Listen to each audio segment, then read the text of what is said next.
Olá, Cassiano Bittencourt, pelo Compondo a Tese. Toda sexta-feira nós temos o Compondo a Tese, onde basicamente eu comento o que teve de mais relevante durante a semana aí no canal. Tá? No canal, na verdade, né? No mercado e por aí vai.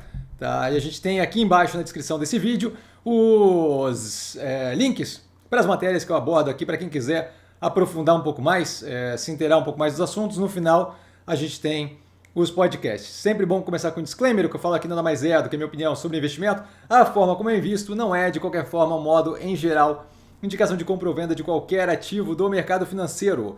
Isso dito, a gente começa aí com exportação de carne bovina batendo recorde em janeiro, tá indicando um ano promissor. Isso daí a gente vem de um ano de 2024 bem forte e com indicativos de 2025 bem forte, positivo, especialmente ali para o ativo do portfólio, que é a Minerva, que a gente tem com capacidade forte de arbitragem entre os mercados que ela atua, tá? Entre os mercados que ela serve. Mais do que isso, a maior exportadora de carne bovina da América do Sul. Então, muito bem posicionada, com posição forte aqui no Brasil. Tá? Na sequência, a gente tem o Trump oficializando tarifa de 25% sobre aço e alumínio para todo o planeta. Tá? Então, eu acho que teve uma exceção ali que está sendo discutida com a Austrália, mas a princípio para todo o planeta. Foi comentado aqui efeitos que devemos ter, né? Devo fazer a análise da Uzi Minas nesse final de semana, então ali a gente vai ter um pouco mais de ideia do que se passa, mas efeitos que devem ser tidos foram comentados aqui. Um efeito que me chama a atenção ali de forma interessante é a questão de que você tirando aquele pedaço ou tornando menos positivo, menos competitivo o aço do planeta dentro dos Estados Unidos, que é uma demanda agressiva por aço, você tem sobra de oferta, tá, em níveis ali para atender esse restante do globo, uma vez que lá dentro fica menos competitivo esse aço. Tá? Então você tem um possível inflacionamento dos preços dentro dos Estados Unidos. Do lado de fora você tem um excesso de oferta que possivelmente contrate deflação, tá? No que tange ali aço, alumínio e possivelmente a cadeia produtiva. Alumínio não sei se tanto, mas aço com certeza a gente deve ter, com certeza. Muito provavelmente a gente deve ter pressão aí deflacionária, o que acaba auxiliando de uma forma ou outra, né? A questão aqui de inflação, de pressão inflacionária no Brasil, pode vir aí a fazer arrefecer os preços em geral da cadeia produtiva como um todo, o que não seria negativo. Obviamente, para operações como Uzi Minas, Gerdau, a avaliação é um pouco menos positiva, porque você vai ter justamente, eles vão ser justamente os afetados ali por um possível deflacionamento disso. Não à toa, a gente já vê eles reclamando, eu já vou entrar aqui, tá? Não eles especificamente, mas Associação de Aço, Associação de Alumínio, ArcelorMittal e por aí vai. Tá? O IPCA desacelerando e fechando ali os últimos 12 meses em 4,56%. Isso daí são 3 meses consecutivos de redução. Esse agora de janeiro, auxiliado pelo bônus ali de Itaipu. De qualquer forma, quando você olha os 3 meses consecutivos de redução, mesmo tendo esse daqui pontualmente auxiliado, a gente vê que não existe um descontrole na inflação, certo? A gente tem 3 meses de arrefecimento, mesmo as subidas anteriores não foram subidas absurdas e, como eu dito, a gente tem um cenário daqui para frente que tem vários fatores aí que podem levar a pontos exógenos de deflacionamento. Preço do petróleo, por exemplo, com justamente o estímulo do Trump, tanto de forçar a produção de outros países, como a OPEP, por exemplo, estimular maior produção de petróleo, quanto estimular a produção local. Ele tem ali usado o governo americano de forma que o governo americano e a capacidade de impor vontade do governo americano, da estrutura americana, de forma que tem sido, por mais que muitas vezes questionável ou amoral simplesmente, tem sido efetivo, certo? Tem conseguido dobrar, por exemplo, várias empresas ali para fazerem o que basicamente ele quer. Então é possível aí que a gente tenha não apenas a questão ali do aço e alumínio com redução, com deflacionamento contratado, mas também possivelmente aí preços de petróleo e por aí vai. Tá? Então é positivo o IPCA acima do teto da meta? Não é positivo. O teto da meta em 4,5%, a gente está em 4,56% nos últimos 12 meses. Não é positivo, mas é aquela história de assim, ó, não é o apocalíptico ou o céu, certo? Entre essas duas medidas, a mais extrema para cima e para baixo, a gente tem um gradiente e eu vejo claramente, é só olhar os números claramente, a não existência de um descontrole na inflação.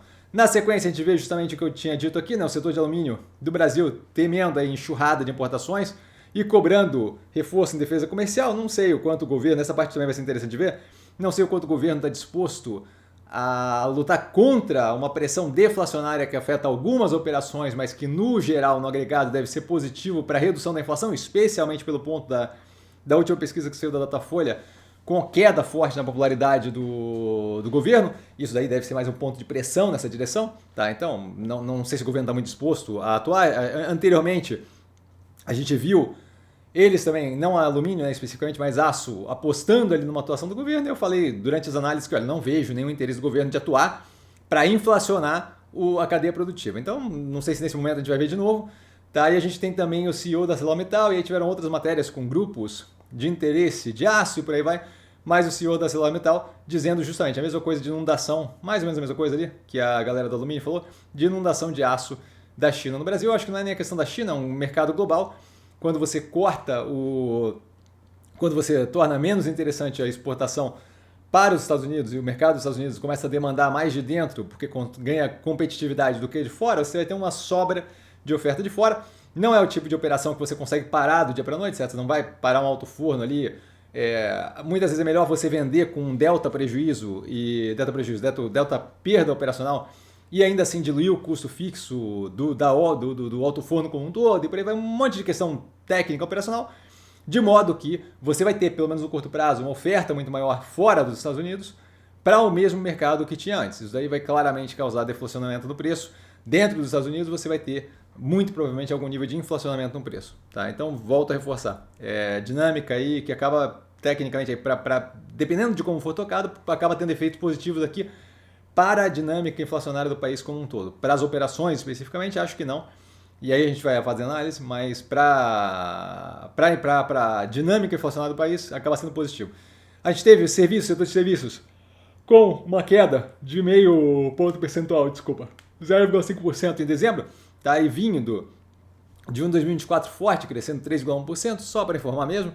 Tá? O CPI nos Estados Unidos, a inflação, o Consumer Price Index, o IPCA deles, vindo ali com últimos 12 meses de 3%, em alguma subida já, uma escalada, se não me engano, de 3 ou 4 meses consecutivos, nada agressivo, mas começando a indicar uma tendência na direção contrária, o que justamente deve segurar a queda de juros nos Estados Unidos. Não é algo que a gente se baseia para tomar decisão, não vejo como afetando os ativos do portfólio especificamente. Tá? Os ativos que eu quero dizer, as operações, as empresas, o preço dos ativos aí é outros 500, depende de oferta, demanda e a visão do mercado, mas as operações não vejo sendo afligidas por isso. O que a gente vê justamente é que isso aqui deve testar a forma toda do Trump de fazer política, uma vez que você vai ter cada vez mais a dinâmica, a vontade dele de fazer coisa que ele vê como bravata populista, que conta para a popularidade, mas que vai ter efeitos reais aí, possivelmente, numa inflação que já não está se mostrando a mais domada. Não estou dizendo que está despontando, mas a inflação vem numa crescente contínua e consistente, nada pânico, mas se você começar a botar mais lenha na fogueira, claramente não é um movimento positivo, certo? E por último aqui, no geral, tá, a gente tem o Lula com a avaliação despencando 11 pontos, é a mais baixa dos 3 mandatos dele. Isso daqui deve acender um foguinho no tuxe, no bumbum do governo, para, de alguma forma, tomar alguma atitude. Não sei também quanto espaço eles têm para começar a tomar atitude populista de gasto desenfreado, porque isso daí vai acabar diretamente afetando confiança na capacidade do governo de manter a austeridade fiscal, por conseguinte afetar inflação, dólar e por aí vai, e aí vai ter um backfire, vai reverberar neles negativamente ao invés de positivamente. Então acho que o governo deve cada vez mais tentar se colocar ali nos moldes de recuperar confiança de que consegue tocar o barco sem fazer muita onda. Naquele direcionamento que eu falei algumas vezes, né, certo? Aquele direcionamento de pressão para controle, para manutenção dentro de arcabouço fiscal e por aí vai. Tá? Passando aos ativos que não estão no portfólio, a Sequoia vendendo uma operação fora do país, Move Portugal, se não me engano, por €1, valor simbólico, tá? E reestruturando a operação ali dentro, a parte corporativa da operação, basicamente tentando fechar ali brecha, dreno de caixa, certo? E com isso também fazendo ali uma conversão de dívida de no mínimo ali 110 milhões, pode ser um pouco mais, pode ser 165, se não me engano, pode chegar a 165, mas 110 milhões, 143. 143? Não. Bom, uma conversão de dívida de no mínimo ali 110 milhões, convertendo dívida em ações da empresa no preço de R$8, se não me engano. O que aqui não está nessa matéria. Aqui, ó, aumento de capital, R$ 8 por ação, tá? Reduzindo ali a dívida em 110 milhões e colocando justamente, dando parcela aos credores de participação na operação. A galera sempre fala de diluição e babá, volta a reforçar. A questão toda do conceito de diluição não faz sentido, não tem como julgar diretamente como negativo, uma vez que você está tendo um pedaço levemente maior de uma operação que ficou levemente melhor, certo? Aí na margem você consegue ficar um pedaço menor de uma operação que ficou melhor. Então não tem esse negócio de diluir o acionista. Sim, diluiu o acionista e agora o acionista tem um menor pedaço de uma operação que é mais positiva. Então uma coisa toda de perda de valor por diluição não faz qualquer sentido, o pessoal não entende o básico de lógica de mercado, finanças e o caramba, e aí viajam nesse negócio de diluição. Vem só um lado da equação, certo? É aquela história que eu falo sempre do carrinho de cachorro-quente. Eu tenho um carrinho de cachorro-quente, arrumo um sócio que entra com outro carrinho de cachorro-quente, eu fui diluído, eu tinha 100%, passa a ter 50% da nova empresa, fui diluído em 50%, para mim muda virtualmente zero, ainda tem possibilidade de ganho com sinergia, maior capacidade de compra em maior quantidade, por conseguinte com desconto e por aí vai. Tá? A possibilidade de acessar novos mercados e por aí vai. Tá? A Bombril pedindo recuperação judicial, era um dos ativos aí que tinha modinha de não, a galera que gosta de encontrar ativo fuleiro sem nenhum sentido, injetar grana e aí esperar que uma reza resolva e que a operação vire para positivo. A gente vê aqui a Bombril, me perguntaram inúmeras vezes no canal lá para trás, você não vai analisar, que olha isso, é a virada e blá, blá, agora a gente vê entrando em recuperação judicial. Nesse ponto aqui também, algo a observar aí, o Banco ABC, que é um dos que a gente deve avaliar eventualmente, não sei se esse final de semana encaixa, mas eventualmente o Banco ABC, ele sendo um dos maiores credores dela, então deve ter algum nível de incômodo aí com essa operação. Tá? O Carrefour da França fazendo proposta para fechamento de capital do Carrefour aqui no Brasil, também conhecido como Atacadão, tá? O setor, coisa de hipermercado, supermercado, atacarejo e o Banco Carrefour, a 7,70 por ação. Tá? Eles pretendem justamente levar o pacote como um todo. Já tem o suporte, o apoio do pessoal do Península, que é justamente da família ali do Abílio Diniz, que já não está mais vivo, né? Então, possivelmente aí Carrefour saindo do mercado de capitais brasileiro. Tá? A Gafisa convocando a Assembleia para discutir o grupamento de ações na proporção de 20:1. Não é um ativo que interessa pra gente, tá no embrolho ali de recuperação judicial, problemas e por aí vai. Eu não sei se ainda tá em recuperação judicial, mas vem aí com uma operação toda embolada. A gestão ali, a gestão não, o controle com briga com fundo de investimento, a Ash Capital e por aí vai. Não é o tipo de operação que me importa, que me agrada. E a gente tem 3 operações do setor de construção civil muito positivas, e descontadas, a Melnick, Cirela e MRV, então não faz nenhum sentido. De qualquer forma, a parte do grupamento em si não tem efeito real, tem vídeo no canal explicando o beabá disso, por que grupamento não tem efeito real. E aí pra galera que vai comentar aqui, grupamento em si, dá uma olhada no vídeo, se quiser posta aqui, eu posto o vídeo, aí você vê lá que é obviamente demonstrável que grupamento não tem efeito real.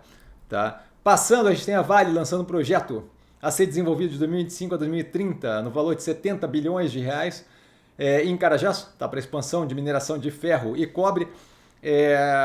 A dinâmica da operação é essa, ela trabalha com esse tipo de operação, mas volta a reforçar, o projeto ir para cima de um projeto desse, no momento em que a gente vê arrefecimento do crescimento global, não sei se é propriamente a melhor decisão, é um pensamento mais de longo prazo, obviamente, e ela opera com isso, então obviamente tem que tomar o lugar dela no mercado, mas eu não vejo muito os próximos momentos aí positivos, certo? A gente não sabe como é que vai estar até 2030, mas a gente vê aí um ano de 2025 vindo de um ano de 2024, onde a gente vê o arrefecimento consistente, paulatino da economia global. Você tem uma operação que eu tenho mineração, custo fixo de curto prazo, o custo ali da operação é fixo no curto prazo, o que ela ganha é justamente a diferença entre o custo e a margem que ela tem ali, né? O custo de operar, de fazer ali a mineração, vender e por aí vai, e a margem que ela tem é dada pelo preço do minério mais positivo ou menos positivo. E com o arrefecimento do crescimento global, a gente deve ter cada vez mais um aperto dessa margem, não necessariamente para níveis muito baixos, mas um aperto nessa margem, que deixa a operação cada vez menos positiva, e a gente tem aí, claramente, vai ter com certeza necessidade, a operação é super bem, está super bem de estrutura de capital, mas a gente pode vir a ter aí questões a ser vistas ali com relação ao financiamento dessa obra, até poder ver qual é a velocidade que vai ou não vai ser feito, é algo a observar, nenhum interesse no ativo no momento.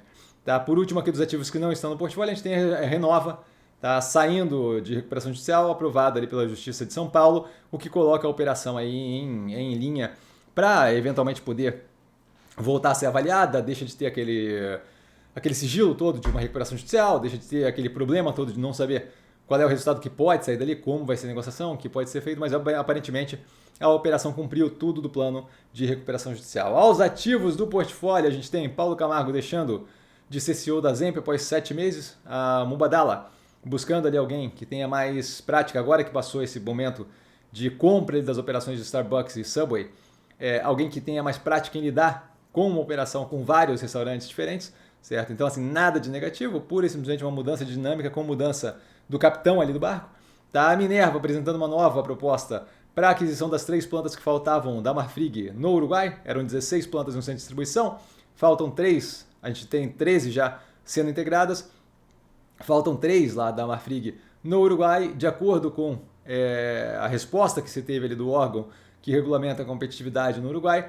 A operação fez uma nova proposta já adaptada a isso, de modo que compra essas 3 plantas da Marfrig, não tendo que afetar, mudar nada do contrato inicial com a Marfrig, e aí se vende automaticamente, deixa um gatilho de venda automática de uma dessas plantas, reduzindo a presença mais agressiva da operação da Minerva e possibilitando justamente que aquela planta vá para um competidor, para diversificação ali, para que a gente não fique muito dominante no mercado. Vamos ver o que acontece. Imagino que isso daí deve ter sido feito, essa proposta, pensando já na possibilidade de aceitação, dado que já se tinha o parecer dos reguladores. Tá? Grupo Casas Bahia, iniciando a operação do FDIC, finalmente, tá? Com capital inicial ali já comprometido, já capital para injeção de 300 milhões, devendo chegar a 500 milhões de reais nos próximos meses. Nada gigantesco, mas um caminho aí que começa, depois de vários testes e vários andamentos ali, um caminho que começa bem pavimentado de expansão aí do crédito. A gente viu a operação já com expansão da carteira de crédito, novamente mantendo o nível de inadimplência, perda, tudo muito, muito alinhado. Mas uma expansão, isso tudo explicado na análise passada, uma expansão da carteira de crédito para níveis recordes. E agora tem justamente a abertura aí de financiamento dessa carteira através de financiamento privado, no sentido de jogada a mercado, não necessariamente dentro de limite de banco, que é bem positivo, melhora ainda mais a dinâmica ali que a gente tem para lidar com estrutura de capital. Tá? A Serena, agora há pouco, divulgada aí que tem conversas para possível tentativa de compra do controle dela pelo Fundo Soberano de Singapura e o Actis, o maior acionista atual, tá? De modo que a gente pode ver aí algum nível de tentativa da operação de fechamento de capital por outros acionistas ali. Acho uma pena, a operação tem espaço para correr para caramba, espero que os acionistas em geral não tenham interesse nesse andamento, mas volto a reforçar, assim, é o tipo de coisa que eventualmente acontece, a gente viu acontecer com o Boa Vista. A operação hoje fechou com algum ganho ali do preço pago, que o meu preço pago era bem mais barato, né? 6,62, se não me engano, ajustado já lá atrás. Então, assim, já fechou com uma coisa, acho que próximo de 16, 20% ali de ganho. Mas vejo espaço para correr muito mais da operação. Realmente seria uma pena se fechasse capital, mas é algo que está sendo conversado. Conversas exploratórias ainda, nada para fechar. E por último, aqui nos ativos do portfólio, a XP saiu uma matéria no Valor falando que ela vai fechar capital de subsidiário no Brasil. Eu achei melhor explicar porque dá uma impressão estranha aqui. Eu já botei Real e Short no canal para não deixar a galera assustada. Isso daqui quer dizer que ela vai ter uma reorganização da estrutura corporativa das operações, mudar de posição, botar uma para baixo da outra e tal, para que fique mais organizado de acordo com o tamanho e estrutura da operação atual. Nada que deva gerar custo relevante financeiro, nada que deva gerar mudança na qualidade operacional, pura e simplesmente ajustes corporativos para adequar a operação a normas, melhor forma de fazer tributário e por aí vai. Tá? Isso daí não afeta de nenhuma forma nem as ações na Nasdaq, nem as BDRs, as Brazilian Depositary Receipts que a gente tem aqui, XPBR31. Então afeta zero, só para deixar claro, ninguém está tentando fechar o capital da XP nem nada disso. Tá? Passando aos podcasts, a gente tem PBS NewsHour, com um segmento falando sobre a forma como Israel está lidando com os libaneses em algumas vilas, cometendo ali o pessoal da PBS assistindo ali algumas atrocidades sendo cometidas. Então, algo que eu acho que vale a pena acompanhar. Tá? Lebanese villagers blocked from returning home as Israeli forces remain in the area. Na sequência, a gente tem esse daqui muito relevante, tá? O Face Off, que é um podcast falando da China e dos Estados Unidos, do conflito atual entre China e Estados Unidos, bem aprofundado, certo? São matérias longas, e esses aqui discutindo especificamente a relação entre os dois homens fortes atuais, que é o Trump e o Xi Jinping, certo? Então, Two Strongmen é o nome do negócio, e isso daqui de fato é muito bom para aprofundar. Eles voltaram agora, é muito bom para aprofundar todo esse conteúdo, esse contexto, esse arcabouço de conhecimento, vinculando ali relação de Estados Unidos e China, que vai ser algo em voga bastante por um bom tempo ainda. Tá? The Daily, do New York Times, falando da crise constitucional sendo plantada pelo Trump e justamente de possíveis consequências das coisas que estão levando a esse ponto. Acho que é bem interessante. Aí, Constitutional Crisis, bem interessante mesmo para ver ali a dinâmica. E por último aqui a gente tem o Hegseth, o Pete Hegseth, o manguaceiro lá, o bêbado, que assumiu o Pentágono e se não me engano, o secretário de Defesa, falando justamente que jogou um balde de água fria ali na Ucrânia, né, falando que a OTAN, entrar na OTAN é muito pouco provável, e basicamente aí eles estão dando tudo na mão do Putin, certo, de já ceder o que eles teriam de leverage ali para discutir antecipadamente. Basicamente eles vão vender aqui a alma da Ucrânia e deixar que o Putin assuma os territórios que estão atuais, e basicamente é isso. Não vejo ali a parte da Ucrânia que eles estão tentando, que a Ucrânia está tentando salvar de algum jeito, é basicamente por extorsão, certo? Que acordar na venda de minérios e terras raras para os Estados Unidos em troca de proteção. Basicamente, o nome disso é Protection Racket. A máfia usava direto, que é justamente assim, eu não quero que você se dê mal e tal. Mas daí ela está de acordo com a dinâmica do Putin, tem algum nível de amicabilidade ali, e é basicamente aquele me ajuda a te ajudar. Se você me der o que eu quero, tá, eu te protejo, tá, não acontece nada com você, é simplesmente absurdo, fora da casinha. E por hoje ficamos por aqui. Precisando de mim, tô sempre no @investircomsim no Instagram. É só ir lá falar comigo, não trago a pessoa amada, mas estou sempre lá tirando dúvida, e vale lembrar que quem aprende a pensar bolsa opera como um mero detalhe. Um grande beijo a todo mundo e nos vemos amanhã nas várias análises. Valeu, galera, beijão!